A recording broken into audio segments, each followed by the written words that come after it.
Hi everyone and welcome to this week's Monday Memo. Now, today I'd like to discuss one of the biggest fallacies in business and finance that's potentially holding all our performance back. And it's that the performance of results, staff, enterprises, organizations follows some sort of normal bell-shaped curve distribution. It simply doesn't. And intuitively, as listeners of the show, you know this because if you look at the statistics on new business registrations, 50% of those will have gone out of business within 5 years. If you follow the stock markets like the S&P 500, 5 companies make up 18% of its value. And for those of you interested in sports teams, most of the money goes to those who generate the majority of the value, with the rest of us earning well below average because performance distributions in general tend to follow this sort of exponential Paretian power type curve. So put simply, in any endeavor out there, there will be those who smash performance out the park, and then there's the rest of us, which some refer to as the LongTail. And this is backed up by research conducted back in 2011, 2012 by a couple of researchers who interviewed thousands and thousands of entertainers, politicians, athletes, took over 190 samples and found that performance in 94% of these groups did not follow this normal distribution that a lot of our companies regard performance scales on. And just a quick recap on those sort of normal bell curve distributions, it's basically saying that we have a small number of high performers, an equivalent number of low performers, and then the bulk of our people are clustered near the average. Whereas on the other hand, this sort of Pareto power law or long tail distribution indicates that there's a small number of people who are truly high performers. So that's say about 10 to 15% of the population who are above average, above the mean. And then I said there's a large population of the rest of us who are below average but very good performers. And then you have a very, very small group at the far end who would be considered low performers. But the baseline principle is that it just means that there's a wide variation in performance around the mean and amongst the sample. Which that's just generally how business works. There's just a massive variation in performance. So I was trying to rack my head as to why is there's this fascination with continuing to use this normal bell curve fallacy. Look, according to the researchers, it seems to hold 6% of the time, but I don't think that's probably a good reason to keep using it. I reckon part of it could just be this sort of outdated thinking. We see some of this in finance with continuing with sort of traditional budgeting methods, the sort of old ratio analysis stuff that was sort of invented around the early 1900s, so to say, and continuing to use that. And I think maybe with the manufacturing environments that presented at the time, a lot of statistics were done using this sort of normal distribution. Or I think it could be to do with some sort of psychological issue to say that we have as human beings, of this idea of fairness or a fair average, i.e. 50% are above average, 50% of us are below.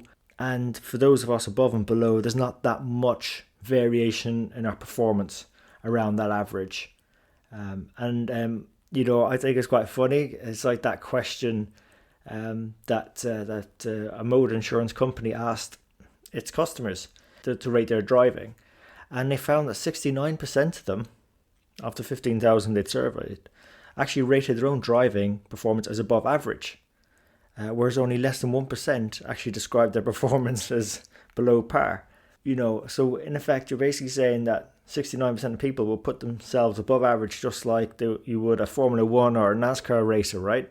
Just doesn't make any sense. So I think in human beings, we just don't like being told or seeing that we're below average and not in that above average category. And I think that's where perhaps the normal distribution comes in.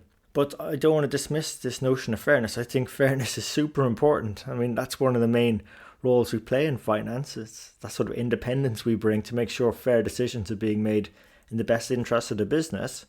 But we're also there to challenge conventional wisdom where it's perhaps out of date, to make sure that decisions that affect performance are being done on a realistic, data-driven basis and not an outdated assumption around mixing fairness with equality of performance or having equivalent rewards for all. That's just not how the world works, and that's not what the data is going to suggest. High performing teams and companies and so on generally accept very wide variations in performance and compensation, reflecting the fact, as you see in sports teams, some people really do drive more value than others. And in a true meritocracy, which is I think what we all want to be part of, this is a good thing. As long as everyone has that opportunity to improve, as long as there's transparency, as long as there's investment, and you've got leaders and managers who are open to providing constructive feedback, seems like it's an environment we'd all want to operate in. And again, in our role as finance professionals and leaders, we can help facilitate that increased transparency, feedback. We can challenge decisions when they're made on incorrect assumptions, when they're not backed up by real, observable, and verifiable data.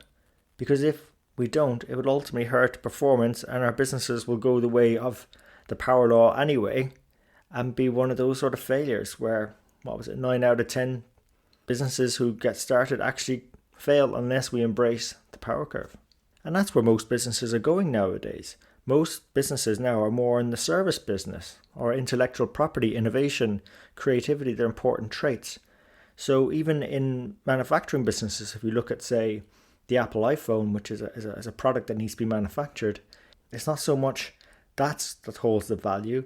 It's all the stuff that goes with it, the ability to sell it, serve, support the product, the new apps.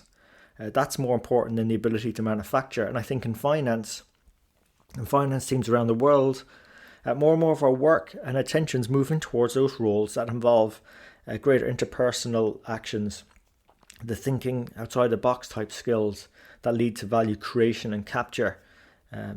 Those introduction of business partnering type roles, the move away from activities that are homogeneous, undifferentiated, the sort of transactional efficiency type ones. So your typical accounts and general ledger processing roles. We're seeing a big gap opening up between the few who are delivering the greatest value from the roles in finance and then the rest of us. And that sounds a weird thing to say, but this is a good thing, because I firmly believe this power distribution and Pareto distribution is made up of mini distributions. So those delivering the most value in their organizations or finance teams, they can only do so because they're built on strong foundations that have been built up off these sort of mini power Pareto curves, as you say. So even in those curves, there's those creating greater value than others, disproportionate value, because there's a wide variation in value. So it's when you see, and you see this all the time, when we're looking at maybe improving our general ledger processing, we might be using smarter journaling or some sort of apps or a bit of software that helps make us do that better. When it comes down to improving reporting activities, if we're building those because someone's taking the effort to clean the data and develop a more reliable way of getting at it, has a disproportionate improvement on the value being delivered by that activity in that team. And likewise, implementing, say, self-service dashboards for budget holders, turning that sort of transactionally efficient foundational type work into something more valuable, and therefore driving the overall performance and the average of that team upwards together. It brings everyone else along, and as I mentioned earlier, where you've got an environment where there's rewards for continuous development, transparency, having an open mindset, and also with strong mentoring and leadership to close the feedback loops, it will get us over that hump that I think people are a bit frightened of, that the power curve is somehow implying most people are below the mean. That may be the case from a variation in performance, but it doesn't mean people are low performers. It just says the variability, that performance is high, and that the curve itself should not be equal above and below that mean. So look, it's up to us if we want to accept or choose that the power curve is a limiting concept, or as I believe, given the right conditions, I think that everyone can be part of driving that average higher if we embrace the ideas, which mainly involves challenging the normal bell curve fallacy, this construct, and embrace instead and identifying our own strengths, our interests.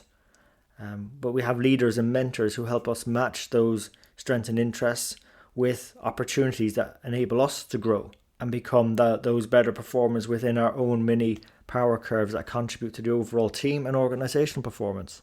And that's why we bring on guest mentors to the Strength in the Numbers show, so they can share with you on their career journeys how they've done that, share with you that advice, so you're not having to go and find new mentors, and allow you to sort of stitch those strengths that you have built out of your careers in finance with the opportunities that are presenting, that are developing at the moment, that's exciting the mentors and see perhaps as opportunities for more meaningful, successful and rewarding careers in finance. So look, hope you enjoyed this episode. If you did, please remember to share it with your friends and colleagues. You can subscribe on all the major platforms: iTunes, Stitcher, SoundCloud, YouTube and Spotify. And as always, we really appreciate you investing your time with us today. So until next time, take care of yourselves and let's keep on building our strength in the numbers.